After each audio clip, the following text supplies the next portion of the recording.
Antananarivo renivohitra miato ny fanangonana ny fako mitaky fanovana rafitra ireo mpiasa SMA. Fandravana rafitra tokony samy andry ny fikonan-doha fa tsy maika loatra hoy ny mpanao politika.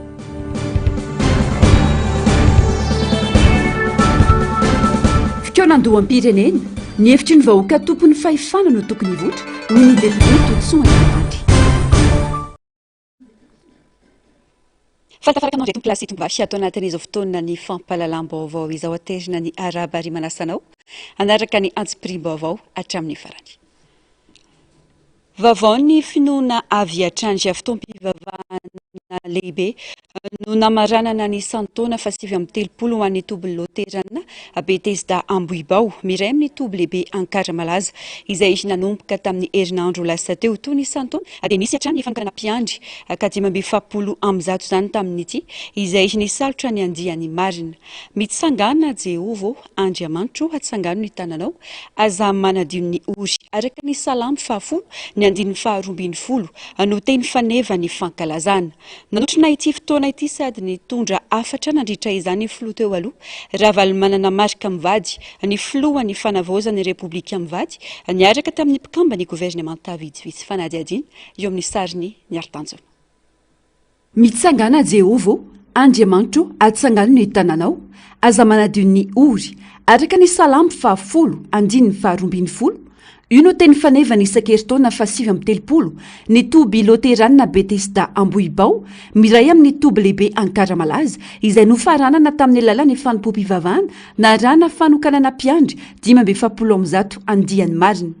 Ny fantoka betsaka amin'ny teny faneviny afatra nentin'ny filohan'ny FLM ny pastora Dr Rakotozafy Denis izay miantefa amin'ireo mpiandry vao nitokanana sy ny kristianina rehetra hitodika amin'Andriamanitra amin'ny fotoan-tsarotra lalovana. Andravany manahirana rehetra ary fitaovana andresy ny aiziny. Mitodika aminareo koa ny salamo 10:12 iantsoan'Andriamanitra anareo mba hitsangana handravany manahirana rehetra ary ianareo nataon'Andriamanitra fitaovana mba nazava ka andresy ny maizina amin'izay misy atsika. Asehon'Andriamanitra amin'ny tantarany Baiboly iray manontolo fa Andriamanitra tsy matory izy ary zany Andriamanitra tsy matory zany koa miantso sy maniraka anareo. Miantso anareo izy mba tsy hanadiny mantra,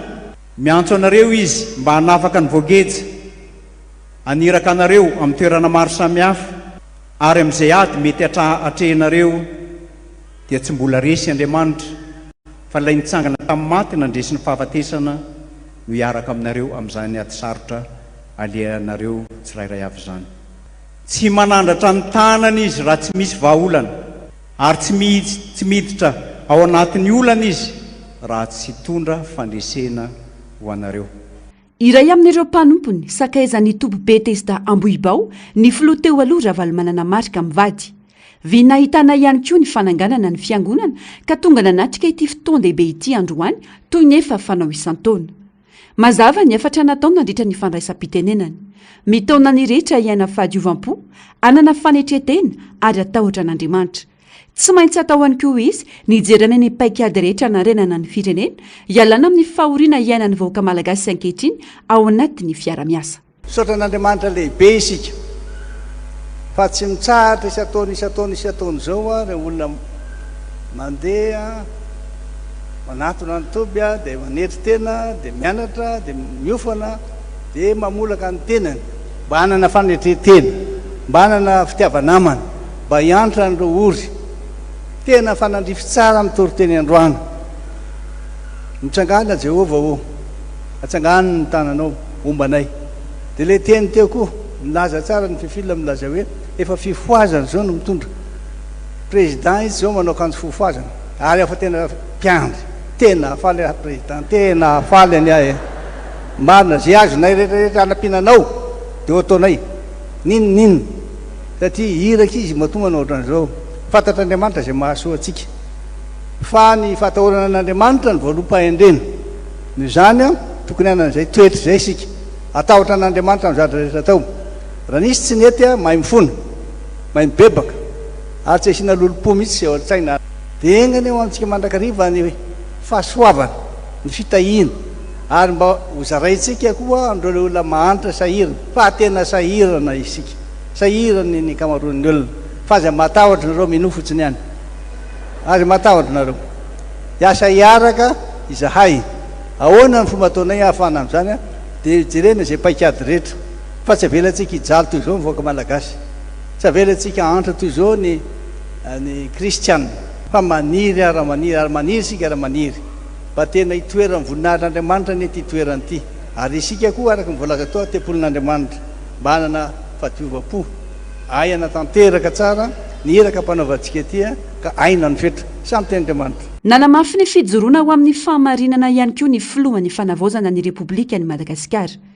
lalipaka ny fahalovana eto amin'ny firenena hoy ny fanazavany any ka miaina fahasarotana ny fitondrana mijoro amin'ny fanarenan'izany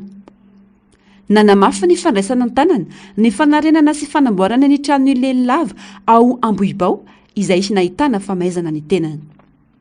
fa angataka vavaka manokana aminareo mpiandry aho ho an'ny firenena vavao amin'ny firenena tena lalipaka ny fahalovana raha volana mahery kely azay ny miasa teo lalipaka dia lalipaka ny fahalovana fa na hijoro amin'ny fahamarinana manahoana ianao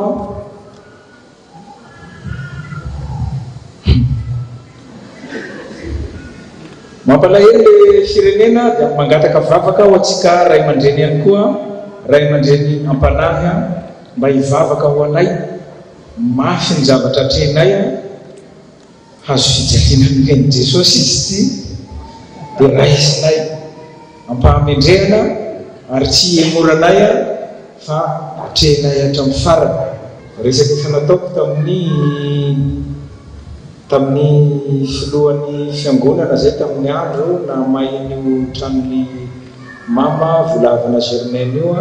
hoe raisinay zato isanjato ny fanarenana an'io dia hoezanay zay ray aman-dreny ary tsy maintsy ataonay ny solotena ny vehivavy rehetra teto ny vadin'ny filohan'ny fanavaozana ny vadin'ny filoha teo aloha Ravalomanana Marika ny vadin'ny mpanolo-tsaina avy eo anivon'ny fiadidiana ny fanavaozana ny repoblika ny ministry ny rarambahiny ary ireo vadin'ny filohan'ny fitandremana eo anivon'ny FLM izay nisalotra akanjo fotsy avokoa nitondram-bavaka ny vehivavy rehetra izy ireo ary nanolotra fanomaizana ao an'ny sampana fifoazana vavy dia betsaka lavitra noho ny lehilahy ary ny tena isaorantsika ny Jesosy dia ny firosoana eo amin'ny fifoazam-panahy ary izany no totosa nefa dia tsy mihambo ny vehivavy fa hoe mahavita irery an'izany asa fanompoana fitoriana sy fifoazana fa mifameno dia mifameno tokoa satria raha misy ny vehivavy mijoro eo amin'ny fanompoana eo amin'ny fivavahana fitariana ny fihebahana ao amin'ny firenena dia ao koa ny lehilahy izay manao anazy ho fandraisana tanana ary an'izany fifoazana zany fanokanana izany dia misy zavatra kely avy aminay ireny izay mijoro solotena ihany kely dia kely fa atolotra mpitiavana mpanetretena atolotra amin'ny anaran'i Jesosy ary indrindraindrindra ny teny firariantsoa dia mba ho fifoazana i Madagasikara ray manontolo azady iny tompoko ny mivavaka ho ny firenentsika fa ny fahatsaka-pisorona dia mijoro tokoa ankehitriny ankoatra azy ireo olom-panjakana maro no nanatrika ny fanompo-pivavahana famaranana ny santaona fahasivy amin'ny telopolo ny tobo Betesda Ambohibao ratsaivana nanomboka ny 12 novambra lasa teo ny fankalazana ny alohavany seminera ny mpiandry ny 14 novambra lasa teo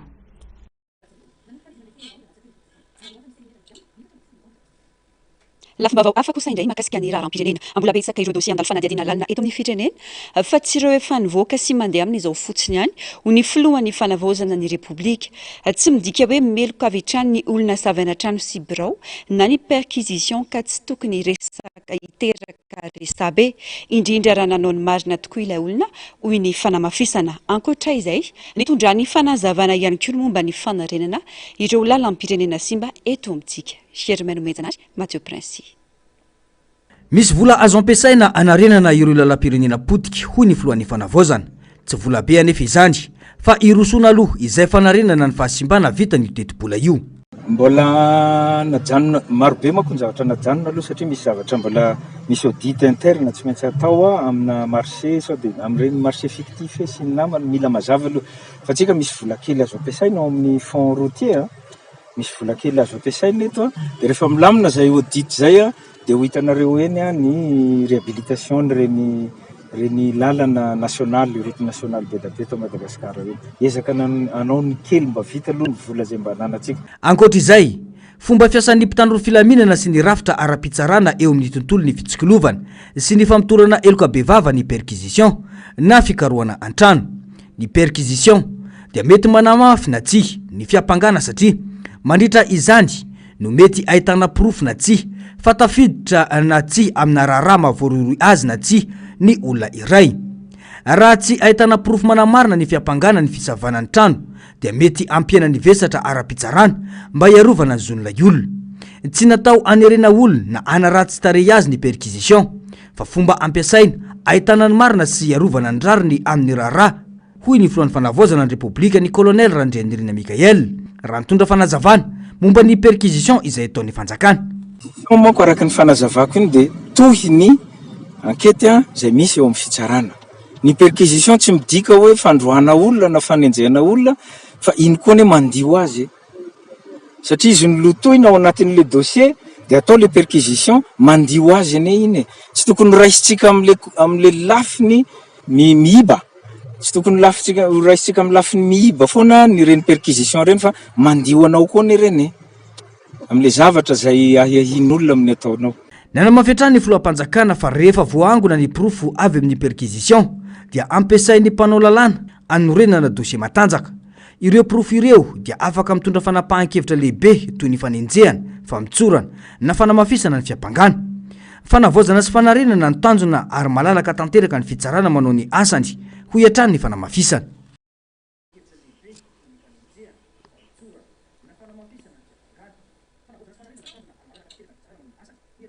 Manoloana ny etaetam-boly lavitra politika mangarara sy maritra adingana lehibe ny fitoenan-doham-pirenena sy hatra iray araha ny malagasy rehetra midinika amin'ny fanavozana tiany apetraka eto amin'ny firenena indrindra amin'izao fotoana hitakina ny fanarenana sy ny fanatsarana ny rafi-pitany tanàna izao. Ny hevitry ny vahoaka no tokony hivoaka amin'ny fekevitry ny fitoenan-doham-pirenena hoy ny faneho-kevitra. Germaine Moejanary, Matteo Prinsiatra.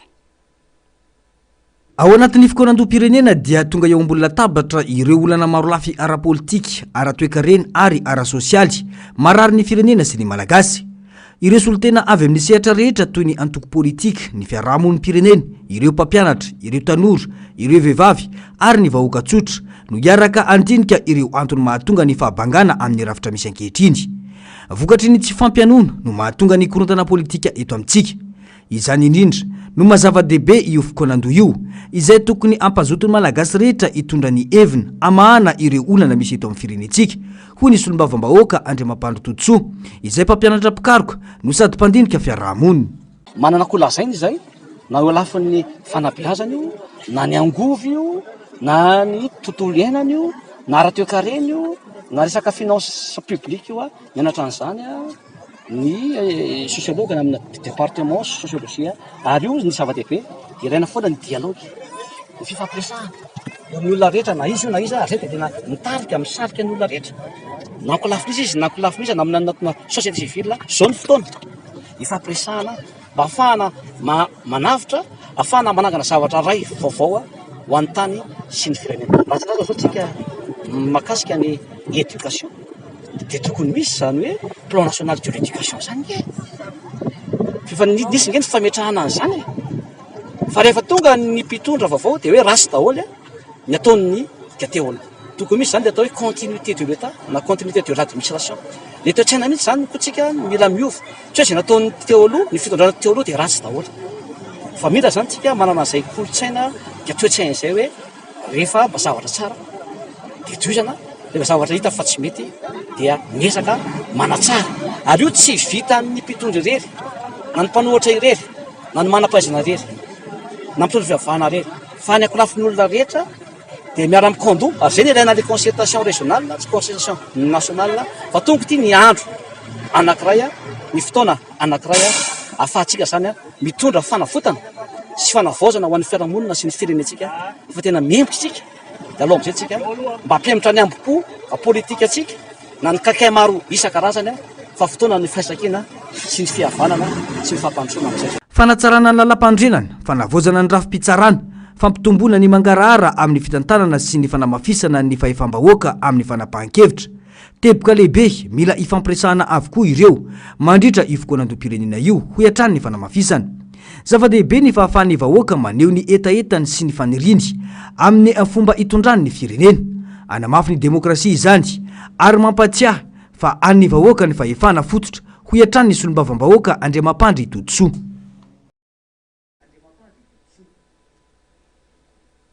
Mijany eo amin'izay vaovao izay tsy afaka io anatin'ny fotoana fohy Madagasikara. Mitaky finiavana sy fahavononana avy amin'ny rehetra toy ny fitondram-panjakana, ny herivelona ny fiarahamonim-pirenena ary indrindra ny olom-pirenena ny fametrahana fanovana sy fiovana. Zava-dehibe noho izany fanatanterahana maika kanefa voalamina tsara ny fikonan-doham-pirenena. Io no vato fehizory ny fanavozana anatin'ny fihavanana sy fifampiresahana. Mila ampina ny fiadidina ny fanavozana ny Repoblika amin'ny fanatanterahana izany. Raha ny faneho-kevitra teo amin'ny fandraisam-peo ny Narcisse Karazafy, sary sy rindran-tsary ny mbola hava-tsara.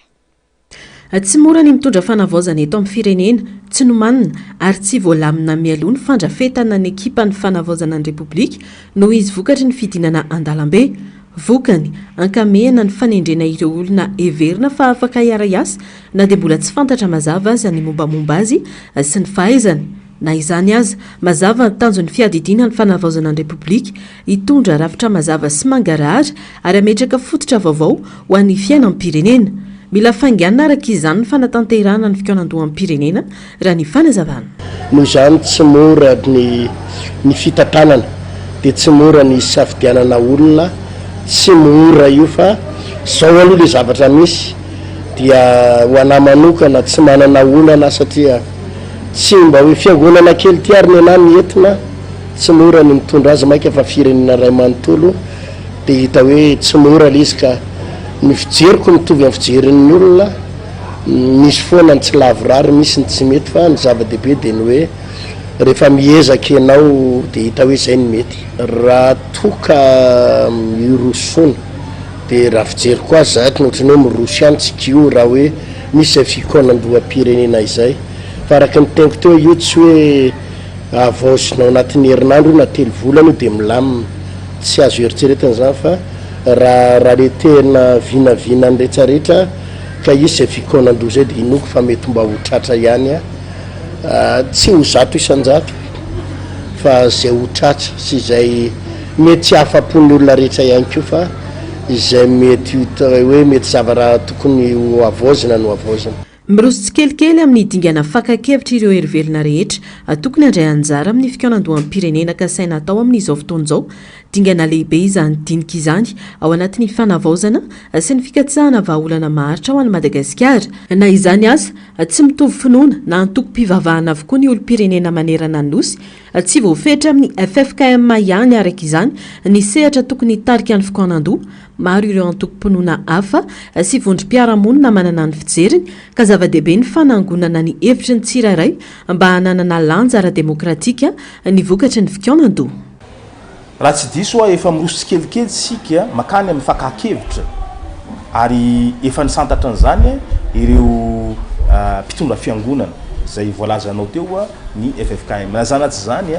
mety misy dingana izy io dia izay dingana zay zany no andrasantsika hoe iza ny mandeha aloha dia iza ny manaraka an'izay fa tsy afa miala atsika amin'ny fakakevitry ny olona rehetrarehetra zany dia dikan'izay zany ny olombelona atao anatin'ity firenena ty dia samy manana ny finoany dia tsy azo soniatsoniavina zay zavatra zay zany dia ankoatra ny FFKM zany dia tokony ampidinao ihany koa ireo ray aman-dreny ara-drazana izay samy manana ny tany fiaviany sy ny fomban-drazana zany sy ny fomban-tany dia tokony apetraka mazavatra azy zay zavatra zay mba hahatonga ny lay concertation nationale zany ho fototra araka voalaza teo ahafahantsika miainga makany amin'ny Repoblika fahadimy. Manampibetsaka amin'ny fitondrana ny fijery samihafa ny fiainona ny hevitra maro lafy toy ny an'ireo mpanao politika, ny fiarahamonim-pirenena, ny kristianina, ireo mpandalina ny fomban-drazana sy ny maro hafa. Ny fandraisana anjara misokatra ho an-drehetra mantsy no antoka azahoana vokatra mitondra fihavanana, fahamarinana ary fanavaozana miorina ny fiombona-kevitra enti-manarina ny firenena. Maika araka izany ny fanatanterahana ny fikonan-doham-pirenena ary ny fahavononan'ireo hery velona rehetra ireo no antoka ahafahana mametraka firenena mirindra kokoa ao anatiny mangarara ary mifanaraka amin'ny filany vahoaka.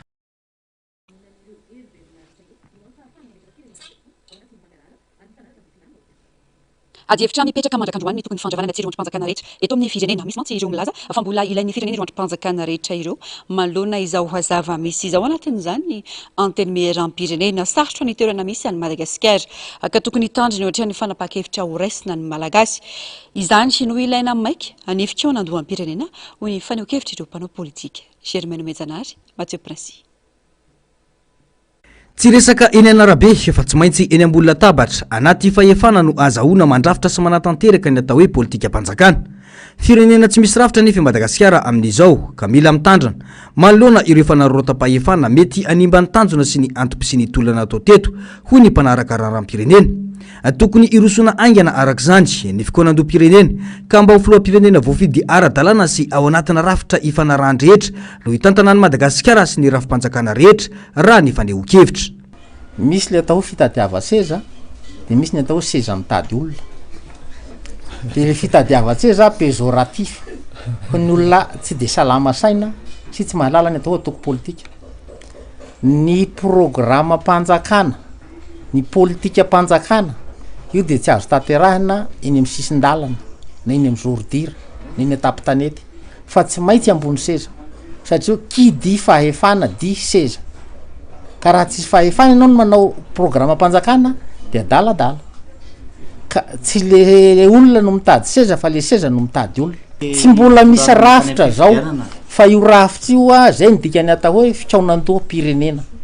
Zavatra ekeny rehetra ny rafitra ho apetraka hitondrana ny fitezamita dia ho ekeny rehetra koa ny rafitra ho apetraka amin'ny fanjakana aorinan'ny fifidianana ho republika vaovao. Ka androany zany dia samy mahazo miteny izay tia mitenenina na hoe mitady seza na angala-bola na handrava fanjakana libra daholo satria malalaka zao mifaneho-kevitra. Rafitra roa ihany no tokony hijoro eto dia ny mpanatanteraka izany hoe ny governemanta sy ny filohan'ny fanavaozana ary ny mpanao lalàna dia ny anteny meram-pirenena. Mitazona andraikitra goavana ny anteny meram-pirenena ka izany no tsy tokony andravana azy ho ihany ny faneho-kevitra. Ny rafitra rehetrarehetra zany na dia kezamita dia tsy maintsy misy ny rafitra mpanatanteraka dia ny governemanta sy miaraka amin'ny dimy rahalahy dia tsy maintsy misy ny rafitra fitsarana zay ao ny cour suprême faratapony. Fa tsy maintsy misy koa ny rafitra législatif mpanao lalàna ka raha ohatra ka raha vantsika io assemblée io dia hiazakazaka hitsofoka ao daholo ny ray zao rehetra mamoromorona fikambanana politika hoe zay koa avatsy avary io dia mitombo be ndray ny satria takany tamin'ireny hoe CT reny tany amin'ny CT fa nisy 500 dia mba tsy isin'izay zany dia zako manao kevitra hoe azo ajanona daholo ny rafitra hafa anatin'ny 4e république fa efa nivo moa zany zao ny tany amin'ny folo république efa oety nisy dimy rahalahy ny gouvernement efa misy io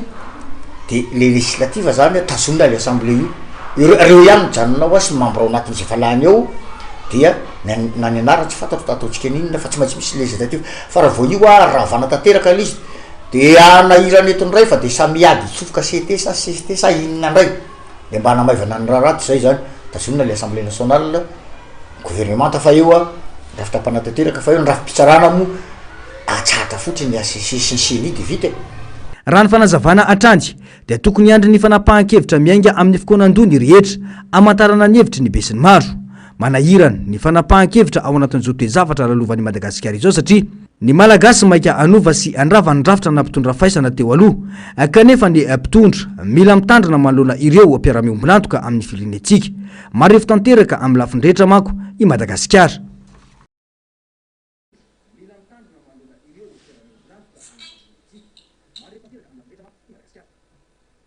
Izay makasika ny politika fa hivadika lafim-baovao ny sosialistika tao anatin'ireto fanadihadiana manaraka ireto. Misy olana ny fandroafana faky manerana an'Antananarivo renivohitra. Niroso tamin'ny fitokonana atry ny omaly ireo piasy ao nivon'ny société municipale d'assainissement na ny SMA manoloana izany miantso ny mponina Antananarivo toy ny tompony andraikitra izany ilaza fa ao anatin'ny famahana ny olana. Maro ireo zo tsy voazy ao kosa ireo piasa eo nivon'ity orinasa ity ka takin'izy ireo ny ametrahana raha amerenana ny fitantanana amin'ny fanjakana. Narcisse Karazavy, Mathieu Princy.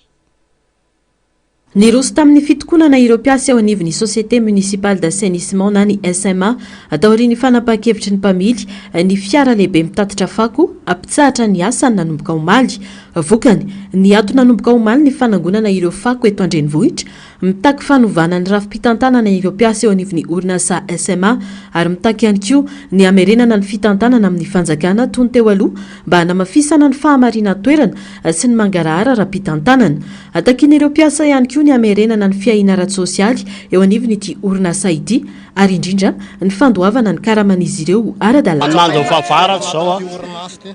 Jireo mahazo anay fahorinay zay tsy mahamandray karama raha tsy isaky le 15 45 jours zany la totaline zao zay ao anatin'ny favaratsy tsy resaka fa imperméable ananay resaka sasese kely niany na hoentinay miasa iny nefa ny asanay mafy sordina na rato na resaka sanatsiny zany mitay ninona rofona anatin'ny tsatsa daholo zany ny zavatra mampalahelo nay fitakina eto atram'izay zay narary na miantso zay na zay miantso tsisy mahena amin'izao zao ararotinay amin'izao hoe resaka fanovana zao dia mba hoen'ny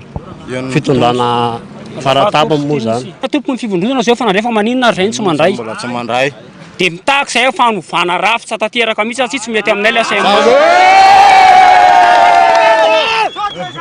Tao anatin'ny efa taona ve tompoko dia tsy tsisy vahaolana vitana dia toerana nangataka zay eo anany Andriamatoa be any tanàna eo anan'izay resaresa teo tsisy hatram'izao rava ihany zay rahantsika mahita zao tsisy nininona misy taratasy ty tompoko dia amaky afe fandoalika koa ny ranom-bary fa tsetsy sy nakeny any 13 mai korony zay tsetsy nanao nininona zay fa noho ny fiarovana natsindry azy reny betabe namanay maty betabe ny zanaky namanay maty betabe ny namanay maty noho fitsaboana tsisy teny Andriamatoa telefony zay mandritry ny firitoana tsisy tompoko zay rahantsika mahita zao. Miala tsiny avahoaka Antananarivo satria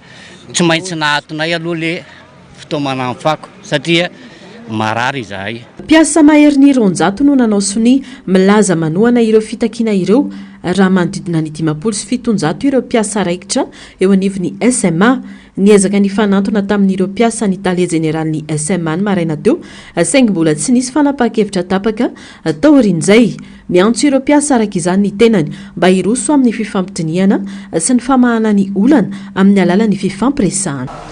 Izao maraina izao dia manao ny fifanantonana izahay araka ny hitanareo mpanao gazety dia ireo ivelany ireo ny mpiasa tsy mety miditra ato anatin'ny faritry ny orinasa. Mbola mitoy zany fiezahana fanantonana izany fa manana didy mampahalala ny vahoaka an'Antananarivo izahay hoe misy fikatsoana ny fakanany fako. Eto koa zay dia miantso ny tsirairay satria fananana iombonana ireny baka ordure ireny mba hiantso ny mpitandro ny filaminana na ihany koa anana maso mijery so misy ny fanararaotana amin'izao fotoana izao ka ohatra hoe isy andrehitra ao anaty baka ordure na zavatra toy izany ihany koa. Eo anatin'ny fifandaminana fa manao fifanantonana izahay miantso hatrany an'ireo mpiasa ireo ary miantso ihany koa ireo mpiasa zay tsy ao anatin'ity manao fitakiny ity mba hiditra atao anatin'ny faritry ny orinasa anatanteraka ny asa satria ny hoentina miasa dia misy zany amin'reto fangatahany reto efa voavaly. Misy kosa no mila fotoana na tetarahantsika ny vokatra fahadiovan'ny tanàna nahitra n'izay roa taona zay dia fampiasana ny fahitsiana izany hoe fametrahana disiplinina bebe kokoa ao anatin'ny fitondrana an'ireo fitaovana ireo.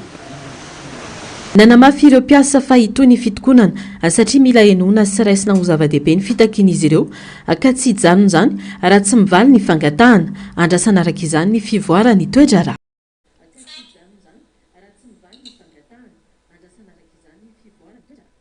Ankoatran'ny olana ara-pitaovana sy ara-bola isan'ny olana sedran'ny mpiasa ny fahasalamana ny tsy fampiana ara-kolona raha niaraka izany fangatana ataon'ireo mpiasa ny fahasalamana ny ampiakarana 5,100 isanjato ny devola ny fahasalamana toanana riantso iraisina ho an'ny sehatry ny fahasalamana hoy ny faneho-kevitry ny solombavam-bahoaka Fidy Barinaina eo amin'ny fandraisam-peo ny Narcisse Karazafy sy mbola afa-tsara. mpitsabo valo eo no misahana olona iray alina raha eto analamanga ary mpitsabo iray any amin'ny tontolo ambanivohitra raha toka tokony ho mpitsabo 50 na 80 any hoany no isahana marary iray alina raha ny fenitra provo zany fa mitotongana ny sehatra ny fahasalamana eto amintsika ka mila jerena maika ho ny solombavam-bahoaka Fidy Barniaina manampitrotraka ny tsy fahampiana arakolona ny karamakely ny tsy fahampiany fitaovana sy ny fotodrafitrasa manoloana izany nandritra ny fionan'ireo solombavam-bahoaka tamin'ny syndicat ny mpiasan'ny fahasalamana teo anivon'ny anteny meram-pirenena ny herinandro lasa teo dia nangataka ny ampiankarana 520 isanjato ny teti-bolan'ny fahasalamana ireo syndicat ny mpiasan'ny fahasalamana. Ny fangatahana ny fandraisana mpiasapatsakana zay zany a dia ny fangatahana koa zany fanatsarana ny toeram-pitsaboana fanatsarana ny fampitaovana toeram-pitsaboana dia fampiakarana andreo indemnité isan-karazany dia zay raha fitina le izy dia ny solombavam-bahoaka moa nandray an'izay le datitra zay dia hitondra an'izay ao anivon'ny ministera izay voakasika zay le izy fa raha ho anaky manokana indray zany manoloana an'izay a hoe tena be dia be le fangatahana manerana Madagasikara ary tena hoe ara-drano le izy tena marary le izy io zany a tsy ao anivon'ny sehatra fahasalamana irery fahasalamana fampianarana ny ambanivohitra ny lalana ny zavatra maro tena be dia be tena be dia be tena be dia be dia manamamy foana ny tenako ny zavatra efa takiana hatramin'izay hoe anisany tena manamaivana ny fanjakana ny fanohanana ny sehatra tsy miankina na ny privé. No amafisiny afa tsy ho tafarina ny sehatra ara-pahasalamana raha tsy atao lahara-pahamehana ny fanomezana fitaovana ny fananganana fotodrafitrasa vaovao ary ny fanatsarana ny fiahin'ny mpiasa ny fahasalamana.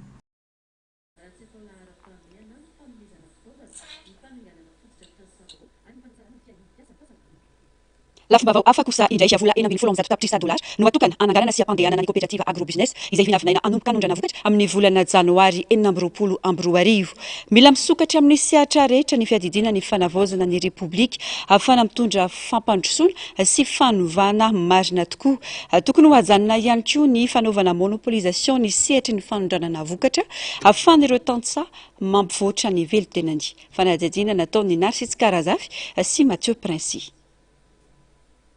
Tsy ilay olon-tokana natahorany malagasy rehetra tavela ao Maurice irery andry no nanimba ny sehatry ny fandrarana teto Madagasikara fa mbola maro ireo mpandrarana vahiny mitsetsitra ny areny malagasy ary manao monopole amin'ny fandrarana eto an-toerana ka manano sarotra ny fampiroboroboana ny mpandrarana malagasy. Manao antso amin'ny tokony isin'ny fanovana lalina arak'izany ny radoravalmanana ary miantso ny mba tsy isin'ny mpijirika intsony satria ireny no manimba ny sehatry ny agrobusiness eto an-toerana. Fotoana izao izy ijoroana amongorana ny tambazotrany ireo vahiny ampangorokarena sy ny ady amin'ny kolokolo lalipaka izay hita fa mbola manjaka. Tena nanjaka teto efa nialy ny olon-tokana iny fa hitantsika angamba ny zavatra tena iny eto mbola feno vahiny manao monopole ny business eto Madagasikara dia izay zavatra izay mila foanana. Za tsy anjarako manafona an'izay satria za tsy eo fantsakana fa ny anjarako fotsiny aloha dia ny mampiakatra an'ireo tanora eo ary tonga dia miantoka tsena mila an'ireo fondation andretrarehetra tsika dia mila amin'ilay hitanao zany miteny aloha teo mora ve mora io satria ny zavatra anankiray dia foanana mpijirika ajanona amin'izay ireo mpijirika ireo ahoana ny ekenareo hoe ny vidin'ny letchi eto Madagasikara 1000 ariary ny akanjareo azy la efa mba tafiakatra 1400 sy 2000 lividanany amindreo androany le letchi nanomboka fa teneniko anareo zany ala tany Dubai maly a efa misy letchi gasy any efa misy sofina iza namoaka an'io letchi io tsy fantatro vidin'le letchi 45000 ariary iary eto vahiny mampiasa mpanao politika atao mbadika eto amin'ity fireneny ity tsy ekeko tsony ohatran'ireny nanagadrana natsamborana an'le boakely vietnamiery fa rehefa miteny ve izy hoe tsy mety ny ataon'le mpandraraha eto dia tonga dia misy manao fitaovana mijoroa mivoala ary asinenina dia miteny eto hoe inona le atao lava aza mampisambotra olona ohatran'ireny fa tsy mety. nanjaka loatra ny fibodona ireo sehatra maro samihafa nandritra ny fotoana ny fitondrana teo aloha ka noho izany miantso ny fiadidina ny fanavozana mba anomevahana ireo olotsotra na fikambanana vonina ny hitondra fanampiana ho an'ireo tanora sy ny mpandrarà tous les secteurs zany a de hitatsika mihitsy fa tena ao anaty business pra tena hoe PGE zany zavatra nyresahany ary tena manampy fa ny zavatra ankatahako fotsiny amin'ny fitotrana ankehitriny oka mba tsy hanidy varavarana oka mba hoe tena hoe handray fa nanidy varavarana ny fitotrana teo aloha tena lefa ny tany Burkina Faso vola tokony ho ate amintsika 3 milliards de dollars oka ho fatatsika zany vola mitetina 1,7 tapitrisa $, no atokana ananganana sy ampandehanana ny coopérative agrobusiness raha ny fanazavana tsy azo ekena intsony ny fitsetsefana ny atantsa malagasy satria tanjona ny anomezana tsena azo antoka sy ara-dalàna ho an'ny vokatra rehetra voalohany aloha ajanona tanteraka moa le mot investisseur ny miraty raha miara-miasa amiko tsisy arabona anankiray mipetra akaty Madagasikara ary tsisy makatanina raha ity ny zavatra ataon'ity coopérative ty dia varotra fifarana ara-barotra misy seuil de sécurité zareo any mila vokatra izy de io no fanarahana hoe raha 10 taona ny filet de sécurité alimentaire ny Émirats 15 milliards de dollars do za hoe 10% an'io ilaiko de mame prix financement izy amin'ny ONG fanama olona de rehefa aveo reo voly reo no zaraina amin'ireo tanora reo ho andrarà ajanony manomboka androany le mot hoe investisseur zay jilambotona karana kely arina tonga eto de aveo lasa milliardaire izy de zay aveo natao hoe investisseur vinavolaina ho amin'ny volana janoary avy io dia isy ny vokatra azo nyity coopérative ity aondrany tanjona ny arovana ny zonitany-tsasy sy ny ampiompy indrindra ny fahafahany ny manangana orinasa entina mampivoatra ny fiainany sy ny firenena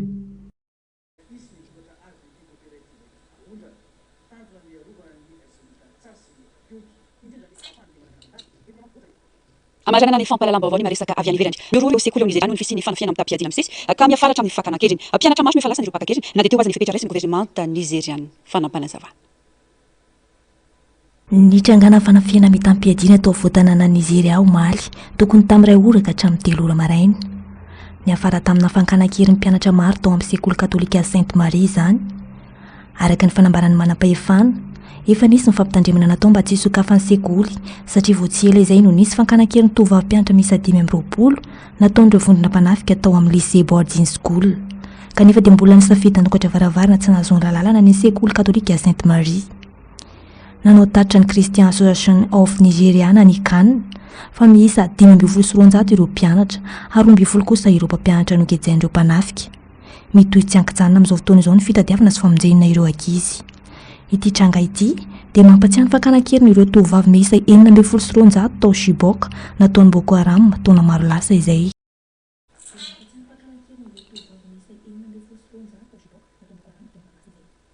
dia vaovao ito klasy ito vavy netina hamarana izao fampahalalam-baovao izao angatrana feny manaraka ny antsopiny vaovao hatramin'ny farany tena ka metraka ny veloma mandrapitafa ho amin'ny herinandro indray veloma tompoko